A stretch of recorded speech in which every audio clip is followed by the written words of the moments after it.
komunikasi community. Nah, kalau teman-teman dengar kata media sosial apa yang ada dalam benak teman-teman?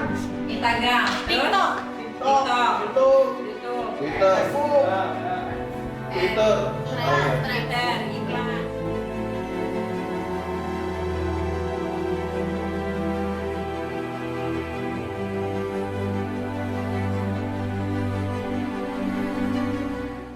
Saya Tia Nur Aprianti sebagai Kaprodi Ilmu Komunikasi Universitas Budi Dharma. Ini pastinya menjadi wajah dari jurusan ini, betul. Kalau di media sosial atau saat berinteraksi di ruang publik digital, sebenarnya image apa sih yang mau Miss bangun gitu? Selain Kaprodi, kita juga kan dosen ya. Jadi yang pasti yang harus ditampilkan itu adalah sisi-sisi profesionalisme sebagai dosen. Pertama, dosen itu bertugas. Ada tridharma perguruan tinggi. Yang pertama pengabdian, lalu pengajaran, serta penelitian. Jadi kalau bicara tentang di media sosial, apa yang harus kita tampilkan?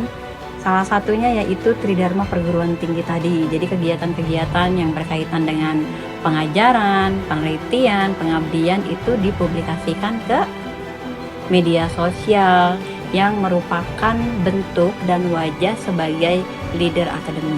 Karena tadi bicara tentang wajah, saya sebagai Kaprodi tidak mau mahasiswa itu merasa Kaprodi itu seperti hantu.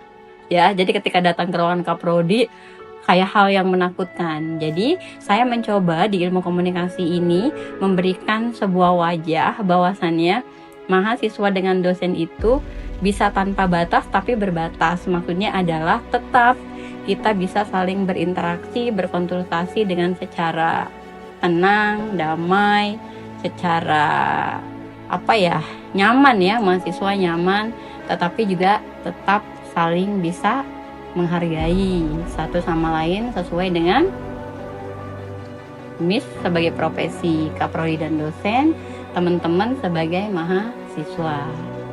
Berbicara tentang media sosial, dengan personal branding sebagai Kaprodi Miss, apa sih privilege Miss sebagai Kaprodi itu? Apakah memiliki kemudahan tersendiri atau bagaimana? Oke, baik. Bicara tentang Kaprodi ya, pastinya dia memiliki privilege tersendiri. Pertama, di asosiasi itu ada beberapa asosiasi yang memang dianggotai hanya Kaprodi.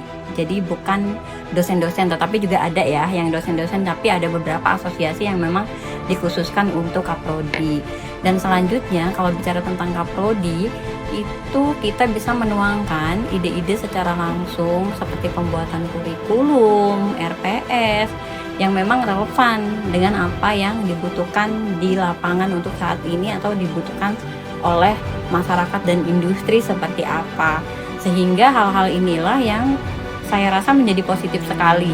Kalaupun memang sebenarnya dosen juga memiliki itu, tapi bicara tentang Kaprodi, karena kita yang membuat kurikulum, ketika kita memiliki ide, gagasan yang memang itu baik untuk keberlanjutan prodi, nah itu menjadi sebuah keuntungan juga, sehingga cita-cita kita untuk membesarkan prodi, contoh prodi ini untuk dijadikan unggul, kita tahu, oh tahapannya harus seperti ini, sehingga apa yang harus kita lakukan itu, kita bisa melakukan itu dan mengarrange itu karena posisi kita di Kaprodi.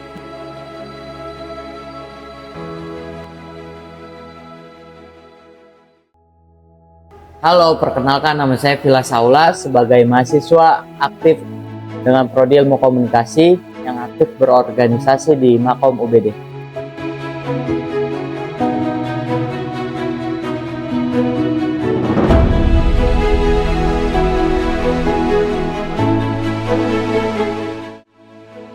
Kamu kan sibuk banget nih di Himakom. Kalau lagi main sosmed kayak Instagram atau TikTok, kamu ngerasa ada tuntutan untuk selalu kelihatan aktif, produktif, atau leadership banget gak? Kalau tuntutan pasti ada di setiap anggota, tetapi bagaimana kita tahu visi misi kita dan apa tujuan kita untuk aktif di Makom.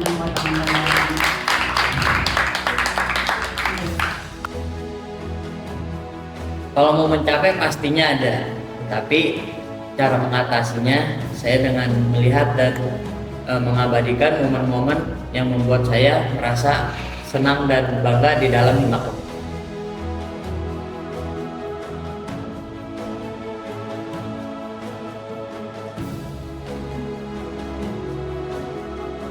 Benefit yang saya dapat tentunya ya terutama dapat dikenal dengan dosen, dapat juga dikenal dengan mahasiswa-mahasiswa lainnya, terutama mahasiswa di ilmu komunikasi. Menurut kamu, portofolio digital sebagai anak organisasi ini nantinya bakal bisa dijual gak sih pas kamu lulus dan nyari kerja nanti? Pastinya bisa dijual dengan cara kita taruh CV kita yang biasa kita kerjakan, seperti kita menjadi ketua pelaksana ataupun kita menjadi ketua di tim media atau di tim internal.